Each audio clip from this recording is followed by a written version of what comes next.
It's always good to start the new year off with some wonderful and exciting royal news. But what is it as we welcome in 2022? Hi, good morning, Neil Sean here in the heart of London. Thank you so much for joining me as ever. Hope you're all keeping well and not too heavy-headed after perhaps a night of partying. How am I? Well, of course, for those that know me, you do know that I am teetotal, but of course I celebrated the new year as we all really should do, by being thankful and of course looking out for those that are less fortunate, perhaps spending it on their own, and of course those people sadly that we've had to say goodbye to in 2021. Let's all look forward to a rather positive 2022, and I don't know about you, but I'm also looking forward to at least some lessening of these COVID restrictions. I'm fed up now, aren't you? What you can't do, what you can do, totally lost. And who knew there was lateral flow test and furlough 18 months ago? Not me. But back as ever to your breaking royal story of the day.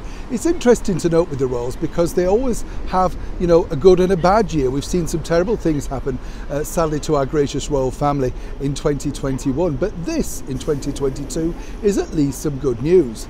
Now, we all enjoyed thoroughly, didn't we, the carol concert, which was organised and co-produced by Her Royal Highness the Duchess of Cambridge, Catherine, at Westminster Abbey. You know the one I'm talking about, of course, where she stunned the world by very quietly, without any fanfare, getting up across the piano and, of course, playing so beautifully for the artist Tom Walker. As I said on the show previously, can you imagine now he can go around saying that the Duchess of Cambridge backed him and he essentially had royalty as his backing band? Not bad at all. When you think about it, the idea was conceived with the BBC in mind, but as we now know, they disgraced themselves on numerous occasions regarding our gracious monarchy. More importantly, then went to ITV. And ITV is a commercial channel here in the United Kingdom, and they didn't start out the year too well, if you remember. They were the broadcasters of the Harry and Meghan and Oprah Winfrey video. And the CEO of ITV famously lost her breakfast TV host because she claimed that she thoroughly believed everything that Meghan was saying. A rather confusing year. What we can tell you first here on the show is that ITV was so delighted with the ratings of Catherine's carol concert that they now wish to make this an annual event. It was spectacular, not just of course because of Catherine's involvement, but really how she put such a wonderful event together.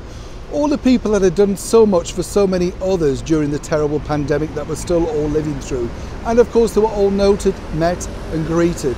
It was a joyous occasion, as I say, beautifully put together and beautifully produced. Interesting to note though, ITV still want to make sure that they remain the broadcaster for it this now coming year.